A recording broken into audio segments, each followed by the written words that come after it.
Taste the Daily.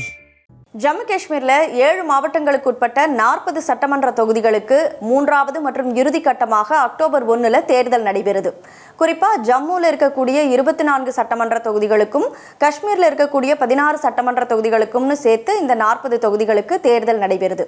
முதல் 2 கட்டமாக தேர்தல் நடத்தப்பட்டதில் முதல் கட்டமாக 24 தொகுதிகளுக்கு தேர்தல் நடத்தப்பட்டுச்சு. அதில் 61% வாக்குகளும், இரண்டாவது கட்டமாக 26 தொகுதிகளுக்கு வாக்குப்பதிவு நடைபெற்றுச்சு. அதில் 57% வாக்குகள் பதிவாகி இருக்கிறதா தேர்தல் ஆணையம் தெரிவிச்சிருக்குது.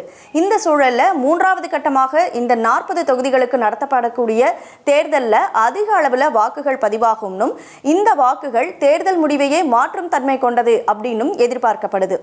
சரி, இந்த மூன்றாம் கட்ட தேர்தலை பொறுத்த வரைக்கும் எத்தனை பேர் வாக்களிக்க தகுதியானவர்கள் அப்படின்னு பார்த்தோம்னா 39,18,220 பேர். இதில் ஆண்கள் 20,09,033 பேரும், பெண்கள் 19,40,092 பேரும் இருக்கிறாங்க. இவர்கள் தவிர 57 பேர் மூன்றாம் பாலினத்தவர்கள். இவங்க எல்லாமே இந்த மூன்றாம் கட்ட தேர்தலில் வாக்களிக்க தகுதி பெற்றவர்கள். மூணாம் கட்ட தேர்தலில் மொத்த வேட்பாளர்கள் களம் காணறது எத்தனை பேர் அப்படின்னு பார்த்தோம்னா 415 பேர். இந்த மூன்றாம் கட்ட தேர்தலை பொறுத்த வரைக்கும் காஷ்மீரில் புலம்பெயர்ந்த தொழிலாளர்களுக்காகவும் சிறப்பு வாக்குச்சாவடிகள் அமைக்கப்பட்டிருக்கு. அதில் மொத்தமாக 24 வாக்குச்சாவடிகள் அமைக்கப்பட்டிருக்கு. குறிப்பாக ஜம்முவில் 19 வாக்குச்சாவடிகளும், டெல்லியில் 4, அதே மாதிரி உதம்பூர் மாவட்டத்தில் ஒரு சிறப்பு வாக்குச்சாவடி அமைக்கப்பட்டிருக்கு. ஜம்மு காஷ்மீரை பொறுத்த வரைக்கும் 10 வருஷத்துக்கு முன்னாடி அங்கே சட்டமன்ற தேர்தல் நடந்தது. 2014 நடந்த அந்த எலெக்ஷனில் பிஜேபியும் மக்கள் ஜனநாயக கட்சியும் அலையன்ஸ் வச்சு அங்கே போட்டியிடுறாங்க. அப்போ முஃப்தி முகமது சையத் முதலமைச்சராக இருக்கிறாரு. அதுக்கப்புறம் அவர் உயிரிழந்ததால் அவருடைய மகள் மெஹ்பூபா முஃப்தி முதலமைச்சராகிறாங்க. ஆனால் பாஜகவுக்கும் மக்கள் ஜனநாயக கட்சிக்கும் இடையில கருத்து வேறுபாடு ஏற்பட்டதுனால முதலமைச்சர் பதவியை மெஹ்பூபா முஃப்தி ரிசைன் பண்ணுறாங்க. தொடர்ந்து அங்கே ஆட்சி கவிழ்க்கப்பட்டதை அடுத்து துணைநிலை ஆளுநருடைய ஆட்சி அங்கே அமலுக்கு வருது.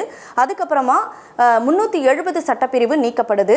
தொடர்ந்து அங்கே தேர்தல் நடத்தப்படாத சூழலே நிலவக்கூடிய நிலையில் உச்சநீதிமன்றம் அங்கே தலையிட்டு தேர்தல் நடத்தப்படணும் அப்படின்னு சொல்லியிருக்கு. அதன் அடிப்படையில் தான் இப்போ இந்த தேர்தலானது அறிவிக்கப்பட்டு 2 கட்ட தேர்தல் நடந்து முடிஞ்சிருச்சு. மூணாவது கட்டமாக 40 தொகுதிகளுக்கு சட்டமன்ற தேர்தலானது நடத்தப்படுது. இந்த நிலையில இந்தியா கூட்டணியில் ஒரு அங்கமா மெஹ்பூபா முஃப்தியுடைய மக்கள் ஜனநாயக கட்சி ஒரு அங்கமா இருந்தாலும் ஜம்மு காஷ்மீரை பொறுத்த வரைக்கும் அந்த கட்சி தனிச்சுதான் களம் காணுது. அதே மாதிரி காங்கிரஸ், தேசிய மாநாட்டு கட்சி, மார்க்சிஸ்ட் கம்யூனிஸ்ட் கட்சி கூட்டணியாக சேர்ந்து களத்தை எதிர்கொள்ளக்கூடிய சூழல்ல பாஜக ஒருபுறமும் களத்தில் நிற்கிது. ஸோ தேர்தலுக்கு பிந்தைய நிலவரங்களுடைய அடிப்படையில் மெஹ்பூபா முஃப்தி யாருக்கு தன்னுடைய ஆதரவு நிலைப்பாட்டை தரப்போறாரு, அதாவது இந்தியா கூட்டணிக்கு சாதகமாக அவருடைய ஆதரவை அவர் தருவாரா அல்லது பாஜக கூட்டணிக்கு தன்னுடைய ஆதரவை அவர் தெரிவிப்பாரா அப்படிங்கிறது கேள்விக்குள்ளாகி இருக்கு. ஏன்னா மெஹ்பூபா முஃப்தியுடைய நிலைப்பாட்டை பொறுத்து தான் ஜம்மு காஷ்மீர்ல யார் ஆட்சியை பிடிப்பாங்க அப்படிங்கிற ஒரு சூழல் நிலவறதுனால அவங்களுடைய ஆதரவு நிலைப்பாடு யாருக்கு இருக்கும் அப்படிங்கிறத பொறுத்திருந்து தான் பார்க்கணும்.